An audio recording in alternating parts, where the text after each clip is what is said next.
First things first, unfortunately, Jessica McCain, our speaker for today, was unable to be here due to a last-minute conflict. I am not Jessica, just in case there was any confusion. My name is Guillermo Rosas, and I'm here with Gary Sparks. We're both faculty in the Information Technology and E-Learning Department. And today, as opposed to Women in IT, our original presentation, we've had to change plans just a little bit, and we will be presenting on the anatomy of a hack. So I will be going through a hack that we discovered at the end of early 2016, end of 2015, and the process of analyzing that hack, lessons learned, mitigation, and so forth.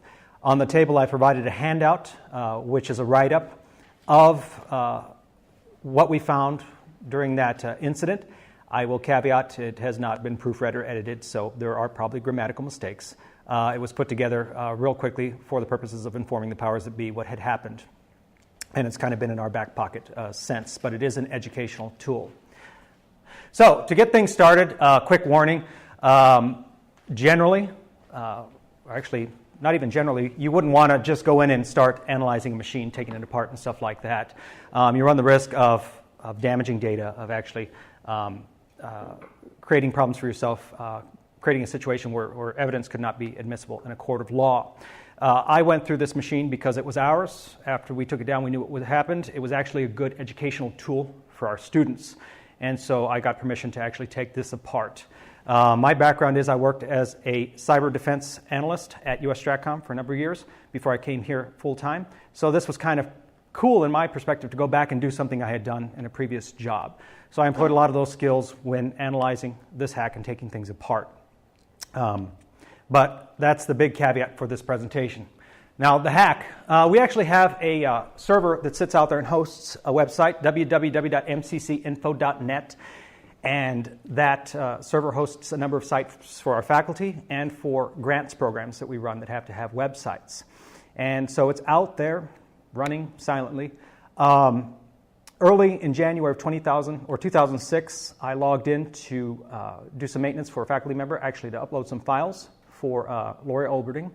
And as I started poking around the server, I noticed some things did not look hunky-dory. Now, on the left-hand side here is what the server should have looked like, if you guys can see. Just a number of folders in there that correspond to courses that we offer. But what I actually saw when I logged into the server was something completely different. I saw a collection of folders that basically look like GUID for names. What are those? Global Unique Identifiers. And so it was actually really interesting to find that. That was not a good thing.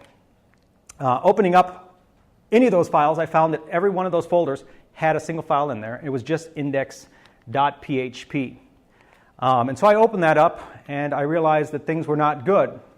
I will explain this in case you are not familiar with PHP. What this first line is doing here is it's pulling in another file in the directory above the current working directory called anti.php. And then what it's doing is it's reading the URL. You guys go to Amazon and search for something at 2 in the morning. You notice that there are a bunch of pieces of information after URL. That's a query string. Okay? So I was looking for two pieces of information, something called sec and something called token. And then what this would do is it would redirect the user to a site, basically mine.val1, val2, whatever these tokens were, .banking.deutschebank.com. Is that the actual URL? That's directly out of that file, yeah. So the val1 and the val2, I don't know what those are because those would have been taken from whatever URL was actually clicked on by a user. Later on, we'll find out that this was actually sending out phishing emails. So this could have been like 45 dash something else, but it was mine.banking-deutschebank.com is what the URL was, /trxm/db. So that definitely didn't look good. There's no reason we should be interacting at all with Deutsche Bank. So I went up one level, and I'll pull this up. The server's still out there, so we can actually take a look at this. But in this anti-PHP, and this is a little family unfriendly, I'll just warn you all. The first thing that was going on here was there was a check. And this check was a result of this function here, not to get too much into programming, but basically we're looking to see what the browser, the header data is being sent. And we're looking to see if the user is connecting from one of three countries, Germany, Austria, or Switzerland. And this code was actually pretty sloppy because this is not valid PHP. It just isn't right. So the code was probably going to error out anyway. But anyway, we pass this data into this, and what's happening is if the user is coming from Germany, Austria, or Switzerland, then it would actually return true and the script would run. Otherwise, it would send them to a family-friendly site that I'll just leave there. The code was pretty sloppy, though, because that is not valid PHP, and it was expecting this IP, and it was never even really used. So it was like somebody went on Stack Overflow and just grabbed a bunch of snippets of code. It was kind of like the duct tape attack. I don't know, real sloppy. But that was the heart of what was going on there to check where the user was coming from. Now, based on that, I went and I looked at, what is this? These are some log files. This is from PHP. And I found that indeed this was actually generating an error. I have this highlighted here. This HTTP-_IP was not right. It was causing an error every time this script ran. So junk code, script kiddie code, I guess. So I went out and I looked at IIS to see what was going on as well, and I found that WordPress, we had a number of WordPress sites on there, and WordPress was actually throwing some errors. Some scripts were throwing some errors. This was an item of concern here, if you can see it in the back. Undefined variable KVXHZ32. If any of you guys have done any scripting or actual programming, in my opinion, I wouldn't name a variable that value. It's not something that's easy to remember. It's just kind of junk. So, on to the analysis. I went back and I looked at some of these WordPress scripts. And this right here is an item of concern. If you've ever played with WordPress, I know WordPress is kind of a kludge, but the code base is pretty clean in terms of the way that the script files are laid out. This is not. This is something that was injected by a script into the header of this PHP file. And it was injected, and it was actually obfuscated. If you look at it, it's very difficult to read what's going on. So by obfuscated, you can take like JavaScript or something like that and run it through an obfuscator to basically change the variable name, strip out carriage returns and all that stuff for a number of purposes, either to hide your code or to minify it. Well, in this case, this user was trying to hide what they were doing. Not easily readable, but it's there. Looking at the IIS logs, I found that there were numerous calls made to m.php, mmphp, and mmphp. Some really creative file names. So I opened up mphp, and you guys won't get the whole thing. I'll pull it up here in just a minute or so. But what this is this is the start of an email. And so what was going on was whenever those scripts were fired, they would cause one of those scripts, mmm or mmm, to fire. And that would actually create an email, attach a file, and send it out from our servers. Okay. When I pull up the file, you'll see that there will be a big string of text that's unintelligible. It's a base 64 encoded string. And so when you take a picture of your cat dancing or whatever, and you send it to somebody via email, it's not sent as a file. It gets encoded as text in a very, very basic sense. And that's what gets sent across the wire. It's base 64 encoded, gets sent as text. When it gets received on the distant end, it's decoded, and you see the picture of the cat right there. Okay? Well, in the source code, when we pull this up, you'll see that giant base 64 string. It was already encoded to be sent out. Okay? So all of these scripts were working in conjunction with each other. The worst of the scripts being these M scripts, because they were actually creating phishing emails, targeting people. And most importantly, they were being sent from our mail servers. So we were sending out phishing emails from Metro Community College. And we had been doing it for about 2.5, maybe 3 weeks before I caught this. That may explain why my emails from MCC were getting put into my spam folder. No, we just generally, they just go in your spam folder anyway. I'm just kidding. It could. There's a number of flags that would cause that. But if we had let this go on, that definitely would have happened because it would have actually, in the worst case scenario, we could have been blacklisted. Our mail servers could have been blacklisted. And so we wouldn't have been able to send out any emails whatsoever. And that's a huge deal because a lot of our communications have moved to email. You know, you're a student, you're waiting for your financial aid information. I don't know if that stuff's still sent by mail or if it's sent purely by email anymore. Do you know, Gary? Is it by email? Okay, so that's a huge deal if we got blacklisted. So we need to make sure that our mail servers are trustworthy. This is a lower part of that script that I was talking about. This is all the gobbledygook I was talking about. This is a base 64 encoded string. So this represents a file as text. And so what I ended up doing was I added a couple lines of code here. I added lines 42 to 48. The original line of code was 50, which I commented out with the 2 slashes. I disabled it. That's what that means in other words. And I kind of wanted to see what was going on here. And so what I did was I took this base 64 string, I executed a PHP function called base64 decode, passed the string to it, and I wrote it to a file to see what I was working with.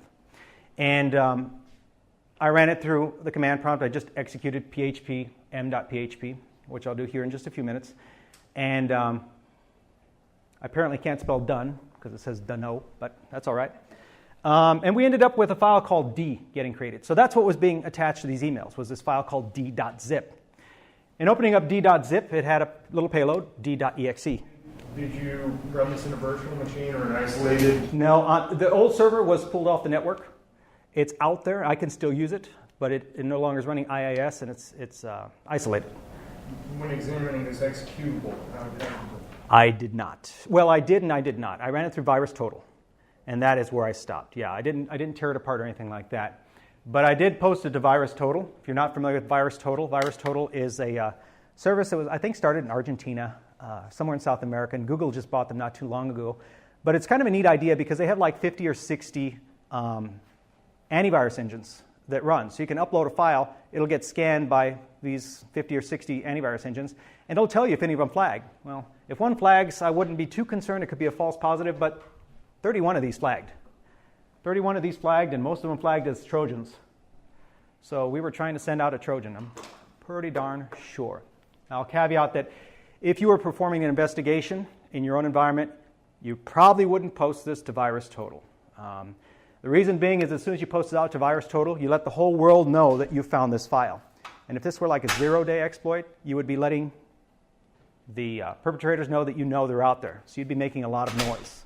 I'm aware that to add on to that point, there are also other similar engines which do not publicly post for malware creators to go and upload and check. So it's like on the reverse side. So an investigator could also use that to check without alerting the malware creator. Okay. No, very good. Yeah. That is a good point. There are a lot of pay services that companies use where there's kind of that wall around these services so that they won't let the world know. VirusTotal happens to be public, so it's a good tool. Like if you happen to download things and you want to check them before you run them, this would be one part of that process. I wouldn't advocate just downloading anything off the internet. There's a lot of untrustworthy things out there. But even to the point of if you get files from students, it might be worth poking it through one of these. So it has use cases. One of the things you have to be concerned about, this is a criminal investigation. The investigator has to be able to determine the reliability of that tool because when it goes to court, they have to testify what tool they used and how it works. If the opposing attorney can poke holes in it that it's unreliable, then that evidence can get tossed. So, And so I emphasize that a lot. Personal. This was something for educational purposes only. Again, inside your own domain, you wouldn't just be doing this more than likely unless you were part of the forensics team. This would probably be something where even as a network analyst at Stratcom, we would stop and we would turn it over. We'd lock the machine down. It'd go to the analyst. They'd start the chain of custody. We would no longer have any handle over it because of those reasons. We start to poke holes in something and it can be torn apart. But again, this was done for academic purposes because it wasn't a production system. Once we mitigated it, I got permission to take it apart. So stomping my hand with that. So VirusTotal. Looking at the creation date of all these folders, I figured our attack happened before, on or around the 3rd of November 2016. So around 6:11, before 6:11 p.m. And so I had to start digging through FTP logs. We had a number of sites on this machine, so that was fun. That took quite a bit of time digging through these logs. But around that time, I found that somebody started to hit our FTP server, which is port 21 here, and started to log in or attempt to log in using usernames like test, administrator, admin, and so forth and so on. And they just kept hitting our servers. It was a brute force attack. So on 9:22 p.m. on the 3rd of November, success, right here. They got in with a user account named test user. So let me kick myself in the face. Actually, no, because I didn't create that user. I'm not going to take credit for that. But they got in with a user account named test user.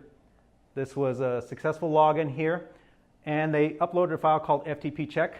Then they deleted it. And what I can surmise from that is they were checking their permissions. What can they actually do on this server? Can they just read, or can they read and write? They found that they could read and they could write.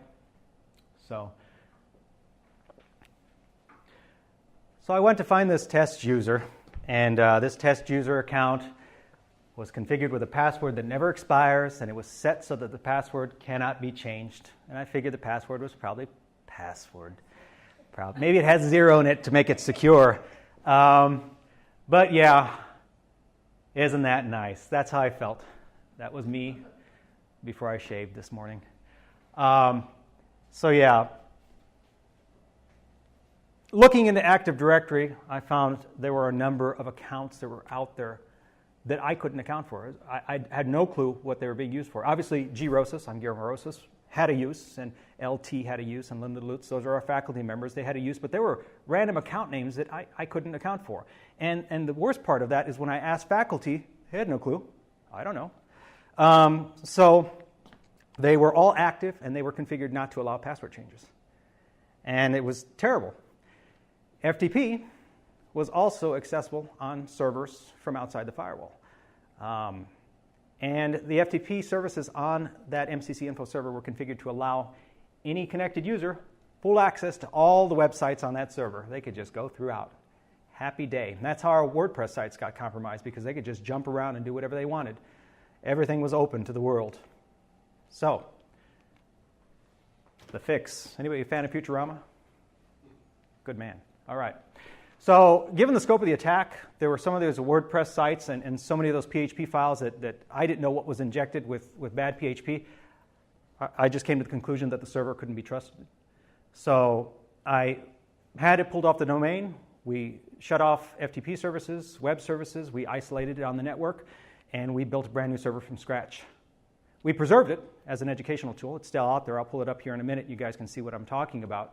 Really cool educational tool, because you don't always run across that stuff where you can say, I can preserve something that happened. I audited Active Directory, and that was fun. I removed all but the most essential accounts. People who are arguing I need accounts, they're turned off. Until they need them, they have to go in and turn them on. We implemented complex passwords, because those weren't implemented via group policy. And we implemented group policy that requires us to change passwords. I think on that domain, MCC info, it's every 90 days. Maybe it's 120 days. It's a little more lax in the school, but we still have it in place now. FTP is required by some of our faculty members to maintain their sites. And so we came to an agreement that we would make them available. But what we did was close the exterior firewall. So we blocked it on the exterior firewall. In order to get to FTP now, users actually have to connect to the VPN. So it adds another layer of security, because now it's encrypted as opposed to just being plain text like it was before. We also have FTP services on that server configured so that users are limited to specific directories that they have permissions to. So a faculty member may have access to one directory only. Another faculty member may have access to 5. But if somebody gets into the web server, they can't jump around to all the websites like they could before. They can cause damage, but the damage is much more limited in scope. I'd rather replace one folder than rebuild another server. That rebuild cost me 60 hours, along with everything else I had to do. So it was a fun process. But that is now implemented. And bloat. For those of us who've ever had to manage storage for a network or anything like that, all our users need all the data that's out there, right? I had a job down at Offutt where I found a file that was created like 1990. 1990. It was a JPEG somebody had. And they needed it because they needed all the 200 gigabytes of stuff that they had collected over 20-something years. It's kind of a side comment, but with this rebuild, the way that I approached it was I rebuilt things as people needed them. So we actually have a much slimmer server. As people need stuff, that's the other reason that other server's there. If it's stuff that can be trusted, if it's a WordPress site, I'm not moving it over. We'll rebuild it. But if it's plain HTML files, we can still move them over And so that's allowed us to build up our capacity one side at a time, made our server much, much more slim than it was prior to that. Kind of the brute force way of cleaning things up, I guess, but it worked. Ongoing challenges. Ultimately, that server was vulnerable due to bad practices. We are, by and large, educators, and our priority is making sure that our students can get to the services they need. But as part of that, we're fighting, just like anywhere, the CIA or AIC triad. We're always trying to deal with how do we keep things secure, how do we make them available, how do we make sure things are confidential, and so forth and so on. And sometimes we err more towards availability than anything else, and by doing that, we expose ourselves to stuff like that. So we've changed some things. As we stand up new servers, they go through our ITS, Information Technology Services Department. They get a scan, so we know what vulnerabilities exist on the server, what patches we need to apply, and we mitigate that before we ever open them up to the public. We've limited user accounts. We've considered those service availabilities, i.e. you need FTP. Well, how can we make FTP available to you in a more secure fashion? Because SFTP doesn't really work very well on IIS, and it's caused us a lot of problems. FTP is real simple. The workaround was the VPN. But the big thing is change is hard. The Active Directory issue is still out there. People don't like to be inconvenienced. And so the only workaround for that is just like when I'm bored, randomly audit Active Directory and shut things down. Because, not to point fingers, we're busy people. Some people will turn on an account and then they will never go back and turn it off because you forget about it. So I'll turn it off, and if somebody screams, then we know it's needed. It's kind of a heavy-handed tactic, but you know that was one server that cost 60 hours of time. We don't have the resources to be throwing people at these things all the time. Moreover, to go back to the discussion of email, stuff like that actually can have negative ramifications for us as an institution. So we need to make sure our servers are trustworthy. Okay. Questions? So this was just a personal project? You didn't try to start an investigation or anything over or anything like that? No. It was a production server in quotes. It was an academic production server, so it is on our academic side. We have two data centers. We actually have more, but two big picture data centers, our academic data center and our administrative data center. And so on the administrative side are things like MyWay, all your financial aid information records and stuff like that. That's a much bigger deal. On this side, the academic data center are web servers that are for student use. So if you're in the web program, servers that allow you to build websites, servers that allow you to create databases. A lot of that stuff gets recycled, with the exception of servers like MCC Info. MCC Info's primary role was to host websites for, like, Lori Olberding, if you've ever taken any of the web classes. Art Brown will host some stuff out there. And then some grants require that we have a website. And so it's a good central location just to stick websites all under one domain. There is nothing that is sensitive on that. If it gets wiped, that stinks, but it's not anything major. So after we determined what was going on, and up to a point, because my time resources are limited, I talked to our IT department, and they said, you're good, you can have it. It's not a concern of ours. And so we just isolated it, make sure it can't get out anymore, and I had at it with the extent of time I had. And as far as I went was just determining what we were actually sending out. And at that point, I stopped. Yeah. So it was kind of a hobby thing, I'm not going to lie to you, but it was something that was within the realm of academia, because it was just, like I said, one of those opportunities where somebody says, I don't need it, you can touch it, play with it, break it. Yeah, and those types of opportunities, I mean, I think that's fantastic. And like you said, to use it as an educational tool, I mean, that's incredible. That's invaluable, you know, to work through this with students, because this is what actually happens, and students need to learn these things. So when it comes to things like that, how do you see moving forward with education, especially concerning information security? How do you see integrating, you know, real life learning and things like this into the classroom, into the academics, into the school? In a perfect world, I think the low-hanging fruit would be to clone this server and to give people that write-up and have them walk through it, and to kind of see my mindset of how I broke this down. I think that's not even perfect. I think we could do that, to be honest with you. I think that's low-hanging fruit.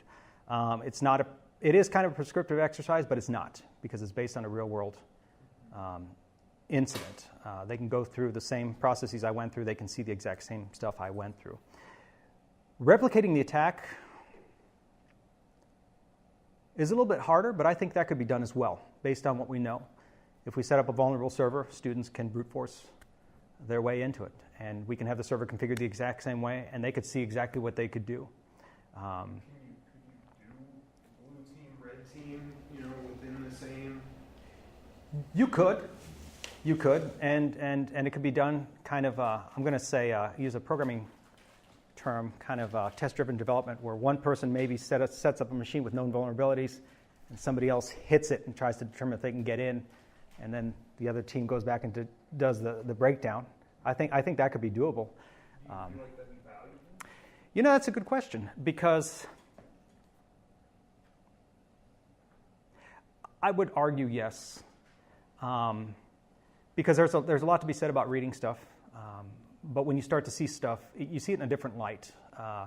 Certainly, there are some very sophisticated attacks that are out there.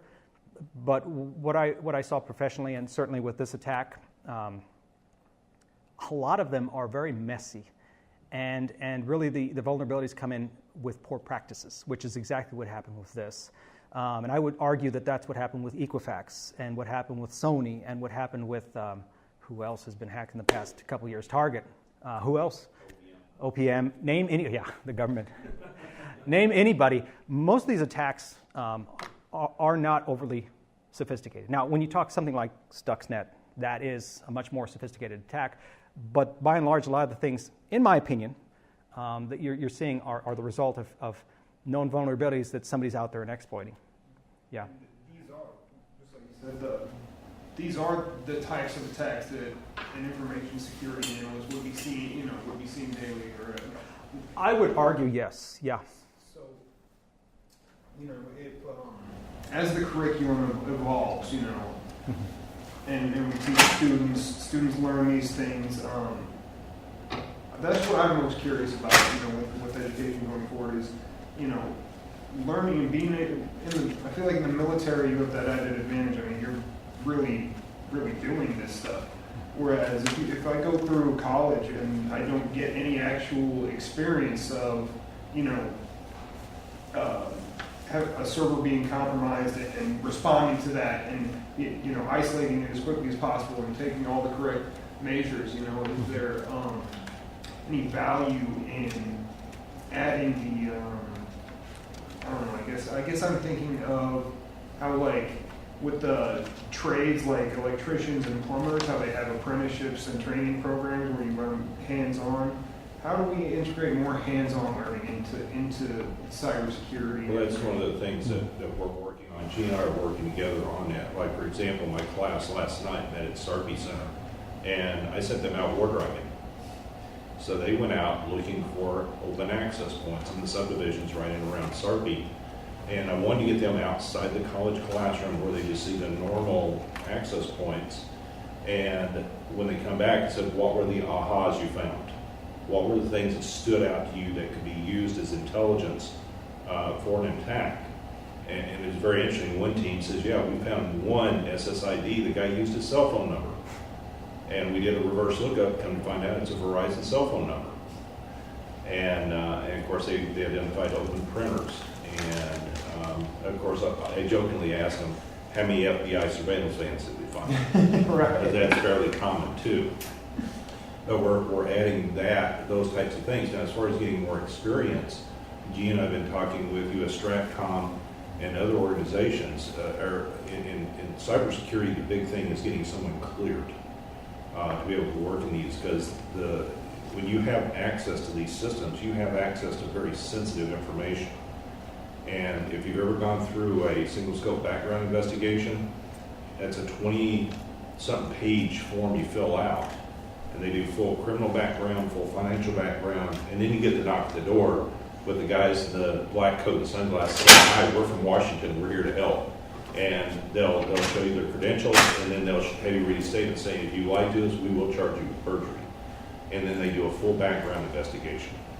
And then after that, if you work for what we call the alphabet soup agencies, CIA, FBI, NSA, then you get to do a polygraph on top of that. And depending on the agency, it could be intelligence, it could be lifestyle, and in some cases, it's what they call full scope, which is both. And the folks I know who've experienced that, they go, I don't want to go, you don't want to go through that, because it is very intense. But we have to have that reliability in place. And is trying to get someone clear to work at U.S. Strat. I do have one student right now that he's working for a contractor in the new building. So he has to have a TS. So by the time he gets ready for an internship, he's already cleared. So it's just a matter of Strat saying, "Man, come on, we'll have you do this," and he'll be able to actually get in and work with information. That's fantastic. And yes, the clearance, I mean, it is so critical. It's so critical. And the clearance process, I mean, that it has to be as thorough as it is.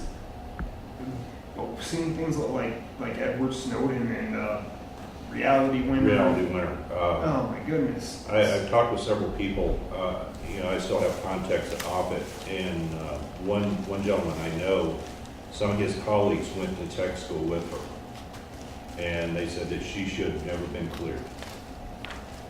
And it's my understanding she was taking classified information while she was on active duty too, which now means that she could be recalled to active duty and charged in the Uniform Code of Military Justice too.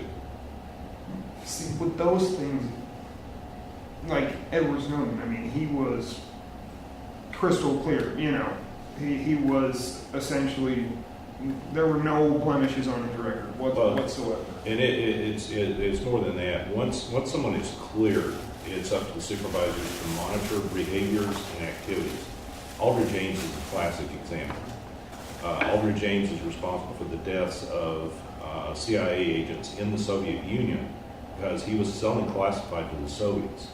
Now, the indicators that supervisors didn't pick up on, number one, he drove a Jaguar. He had a big house in Northern Virginia, and he made 3 or 4 trips to South America a year on a GS pay.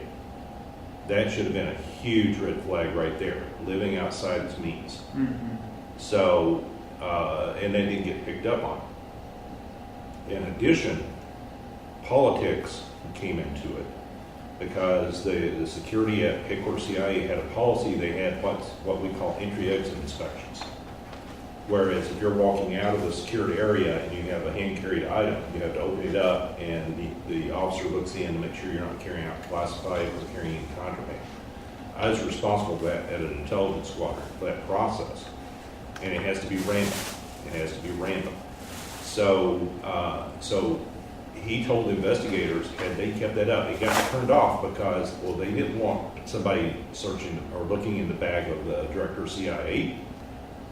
And so they didn't do that. And he was carrying the class. He said if they continued that policy of doing the inspections, he wouldn't have done it because he'd been afraid of getting caught.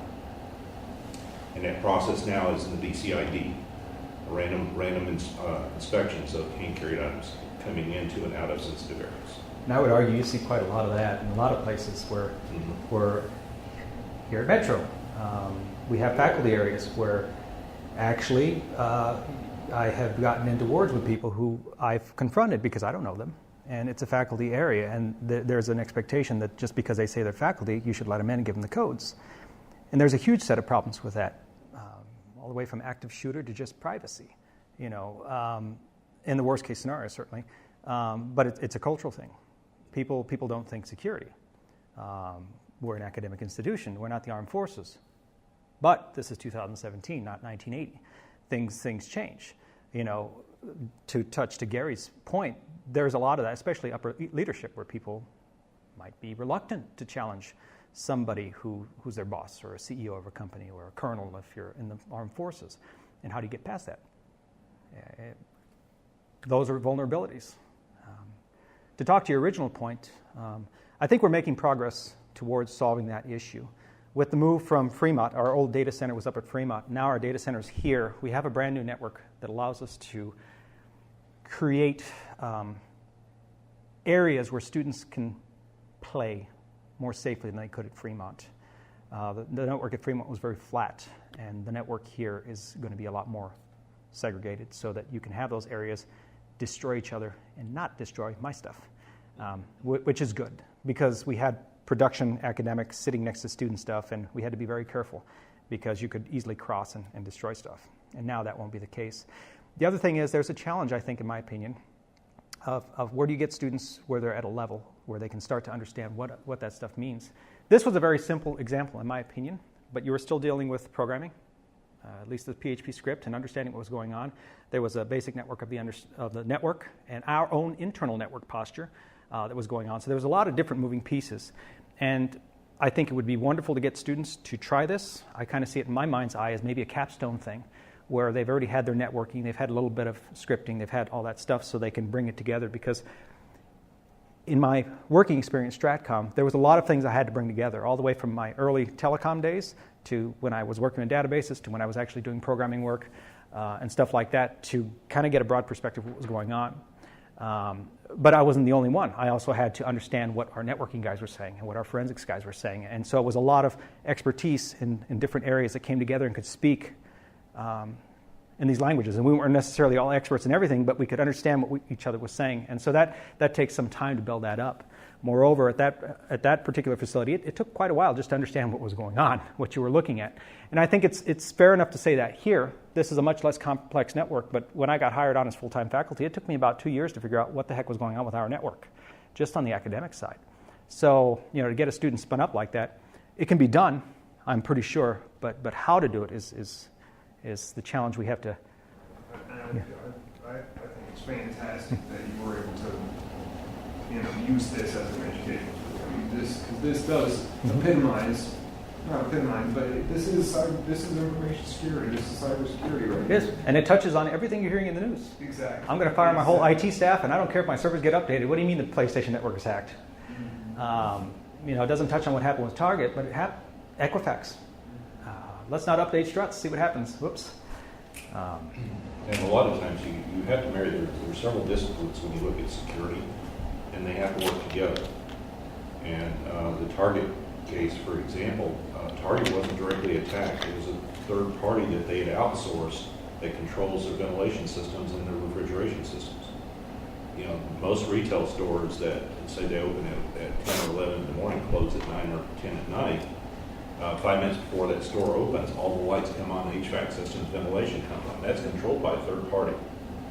And they got in, they compromised that third party. That got them into Target's network. And then Target, not following PCMCIA requirements, had their POS system on the same segment as their production network. And then they were able to implant malware on the POS system at that point. And actually the attack is called RAM scraping. They were collecting the data while it was being processed in memory. It wasn't going after a database. It was collecting it as it was being processed in memory. So, and that's why you see the chip cards now on your debit cards and credit cards. That was the solution for that. Going back to having your students war driving, I guess war driving, you're just going around picking up access points, seeing what type of security they're implementing, their SSIDs, their BSSID, MAC address, all that. But ethics do come into play with that because you must have told them, you can only monitor and pick up packets, but how do you... We benchmarked off the University of Nebraska news shop. Dr. Blaine Burnham, I was his community college advisor, and we developed a statement of understanding. Actually, a Sarpy County attorney helped us with that the students sign the first night of class, or they don't get access to content on every class. So if they compromise one of the college systems, as far as I'm concerned, they're out of the program, no questions asked. If it's after the fact and we get knocked from the FBI, Secret Service, or any other agency like that, when it goes to trial, I've provided the law enforcement guys that statement of understanding. And the attorney's going to slide across, say, is that your signature? Yeah, you understood your responsibilities. You acknowledge those responsibilities. And we remind them of that as we go through the class. Another assignment I have them do is social engineering, physical and internet reconnaissance. And that helps them develop the skills. I was a cop for 16 years. And as a matter of fact, when meeting yesterday, the cop came out at me I started asking questions about certain processes. And and typically in cybersecurity, that's what you see. You see former law enforcement officers going into this area. Last week, a classic example, Scott Christensen. He's perfect for that. He's got that cop mentality, and then he understands the technology too. So yeah, we do have those checks in place that students understand their responsibility, and we reiterate that as we go through the course. And therein lies a challenge, I think, where education-wise, but also in the workplace. You mentioned Edward Snowden. There is ultimately, the vulnerability is right here and right there, and it's the individual. You can pass all the background checks you want, but all it takes is that one little bit of temptation. Whether you're a cop and it's graft, or whether you're cybersecurity and it's exfiltration of data, anything like that, all of us are prone to temptation. It really is up to the individual. How do you circumvent that? I suppose the only thing you have is limiting access to data. Some people had access to a lot of data that they didn't need, and you can talk to Chelsea Manning about that, right? They had access to more than they needed to do their job. And where was the fault there? Well, certainly Manning, but also on the other side where there weren't safeguards in place. I feel like that's entirely on Manning, because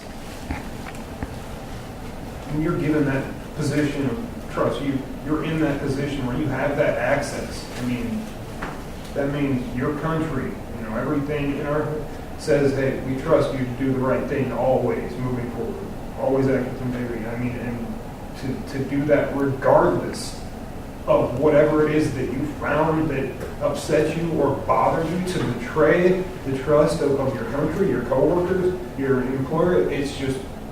You're dealing with people. I mean, it's just so... What we think of it, ultimately, it was one individual who had access to more data than they need to, and they happen to not be happy and happen to exfiltrate that quite a lot of information, and any of us could be that person. That's the problem, in my opinion. The military for years has used need-to-know concept. You have to be clear for the information. You have to have that information to do your job. And that's what the Manning case, the Snowden case, and the other case, that was a violation of that concept. And actually it's coming into civilian population now. It's called HIPAA. That uses the same concept, need to know. A physician doesn't need to know about some other type of testing and so forth in order to treat a patient on something else. And that's why, too, when you see in the media, they won't release a patient's condition because that patient has to have permission to let it be released. Okay, not to stop the conversation, but we have about just under 20 minutes. I want to make sure I go through this real quick, and then we can segue back to Q&A if that's all right. I have two remote connections to two versions of this InfoWeb server. This version here is the current server that has not been compromised, at least as far as I know today. It's up and running, and this is it. This is what this course sites folder should look like. These folders correspond to some of our courses. Like I said, Lori Olberding and Art Brown are frequent users of this server, and I think Mary Vorpy also has some stuff on here. I don't think you do. Do you, Gary? Anything on this server anymore? No, I don't think so. Yeah. So it's used by a handful of faculty, and then we have some WordPress sites for Art Brown and some grants that we have that are up here in a separate folder. This is the old version of that server. This is the compromised one. And it's accessible to a few people via remote desktop, but for the most part it's locked down. It has a similar layout to what we saw. Is this my machine or is this... Sorry. That's still my machine. Hold on. I'm getting confused by remote desktop here. It is laid out in a very similar fashion, file system-wise, to what we saw with the other server. We have this course sites folder, but you'll notice that the layout is much different. Alt Fuels is a WordPress site, which we saw those actually in a separate folder in the other server, if you guys recall. I'll pull that, as I fight this, I'll pull that down here and show you what I'm talking about.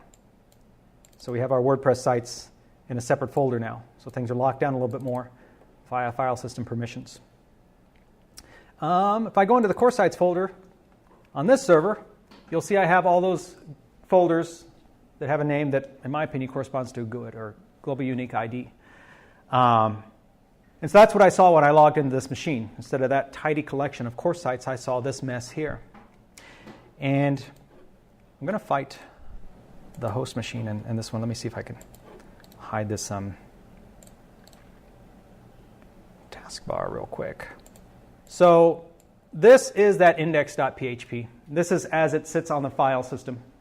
It has to be cleaned up a little bit from what you guys saw, but this is the exact stuff I saw here.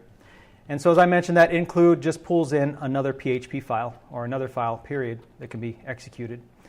And so what that was pulling in that anti file, and it was looking at the URL. More than likely it was being sent in that email, and that second and token were unique for that user, is what I could surmise. And that's how it was being sent to the distant server. So this was the marker for the unique user to say that somebody had clicked on it. Again, this is all conjecture. I have no 100% proof of that. This is that anti file that I saw, okay, with the bad PHP, just as it resided on the server.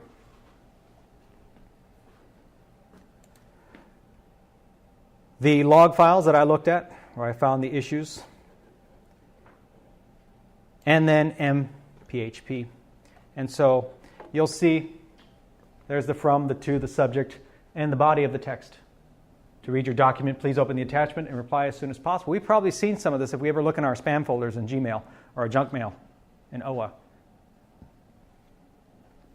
And then the name of the file we'll work with, d.zip. This is a MIME type. It's going to tell the server what kind of file is being sent. And then I don't know if this one is actually used. I can't remember. But they left all the comments in here. It's like they found this on the internet and just did this. And so they go to the process of writing this file to the file system here and then encoding it. And I don't know why they do that, because they have a copy of the file here. So there's a lot of repetitive stuff. It's just really sloppy code. But anyway, here's the code I added. And so I will take that file and I will decode it and write it to the file system. And so there's mphp. What I've got is an instance of the command prompt open. And I'm just going to go to this demo folder here. And I'm going to execute PHP and pass that file in there. And so I just output what's being done. That's just gobbledygook. But you'll see that that D archive gets created right there. And if I open it, there's my executable that I found. Okay. Talking to the point we mentioned earlier, I didn't tear that apart. I only went so far. But when I ran that through VirusTotal, this is what I saw. Okay. It wasn't a good sign. And I would say I probably don't want to use any of these antiviruses. But a lot of antiviruses wouldn't have caught that. It would have gotten right through if you were using Clam, if you were using Komodo, it wouldn't have seen it. Malwarebytes would have done the same thing. And we use Malwarebytes on these machines here at Metro. So, but that's that in a nutshell. Questions, comments, concerns, complaints? Cool. Fantastic. Yeah. So how often should you change your FTP account? Actually, you probably don't want FTP running on any machine. Your machine at home shouldn't have FTP services turned on. This is a web server. It's a server, period. So it had FTP turned on for a specific reason, so users could remotely connect and upload files. The problem with FTP is FTP will send data, plain text. So if you connect, your username and password are getting sent over the wire unencrypted. Somebody's on the same network as you, they can see that information. So that's one problem. And the other problem with this was the way it was configured. First, it would allow any domain user to connect to it. And second, once they connected, they had read-write access to everything on that E drive, the entire drive. So I would say first, you don't want FTP on unless you have an absolute reason for it. And even if you are using it, find some way of encrypting it. In our case, the user has to connect to the VPN, which creates a secure encrypted channel to the school, and then they can implement or connect to FTP. So even though it's sending the credentials plain text, they're still encrypted by the VPN. But the other thing we did was we said that only certain people can get access to the machine. Instead of being all domain users, you have to be explicitly defined as a user in the FTP users group on the local machine. It's not a domain group. And the other thing is you're limited to your user folder on there. And so in order to get access to a folder, I create symlinks. I can't remember what they're called on Windows, or symlinks, softlinks, whatever. And so users get access to that folder, but they never actually have direct access to the folders. It's always via a link and with permissions. So I go in and I explicitly define permissions for that folder once I give them that symlink. So if somebody gets in, you have a folder. It gets blown away. Some hacker takes over. We just delete your folder. It doesn't affect Gary. It doesn't affect any other person on the server. They'd actually have to get admin rights to the network to get in now, the way it's configured. So then it's also good to just set up a policy that says this person has this access, this person has that access? In this case, because we had so few users, I'd say yes. We whitelist them pretty much. And depending on your network, that might not be reasonable. But the other option might be to do a per file or per folder access. Or if this were not FTP, if this were like a file share, then you could assign users to groups and actually grant permissions for those specific folders to groups. And so users can access certain data or not based on what membership they have. For example, let's say you work in accounting, okay? So you have access to all the financial data folders in the company. Well, you get a promotion and somehow you go from accounting to marketing. I don't know how that would work, but that's what happens. In a perfect world, they'd move your account from that accounting group to marketing. In theory, you'd lose all access to all the other folders and gain access to the marketing ones. So with big enterprises, you can't do the one odd unless you have small resources like this. So that's not really a true statement, because I know, like at Stratcom, some servers had explicit users defined for them. But in the absence of that, big picture, you would have Active Directory controlling the whole domain, and all the machines would be connected to it, and permissions would be defined at a very high level via groups and so forth. So, but on your home computer, you shouldn't have FTP open. You shouldn't have Telnet open. You shouldn't have a web server open. You shouldn't have a lot of services open, because it's a home machine. Your machine should, it has ports open, but they should be configured to listen to the remote machine, unless you've installed software that can listen to something else. For example, I have a piece of software called XAMPP. And when I turn on XAMPP, it will open up ports 80 and 443, which are 80 is web, 443 is web secure sockets. But XAMPP is configured to only listen to connections from my machine. I still wouldn't have that on and go to Panera. It's supposed to be configured to listen to local machine connections, but when I'm done using it, I always shut down that server just because it's supposed to, and I don't want to have to go and check every single time. I don't necessarily want to trust it either. So, if that makes sense. I know it was kind of a diatribe, but No, yeah. I understand. Yeah, and in theory, I think your home computer shouldn't actually, your home network shouldn't allow connections, period, on 80. Cox actually blocks them. So nobody should be able to get in there, but a lot of other ports could be open. And really where the danger probably is more than likely is on the perimeter. If your cable modem or your router, whatever's that first device on the network, has ports open, then things can get into your network. And it can start poking around your home machines, your Roku, your Fire Stick, your whatever's out there.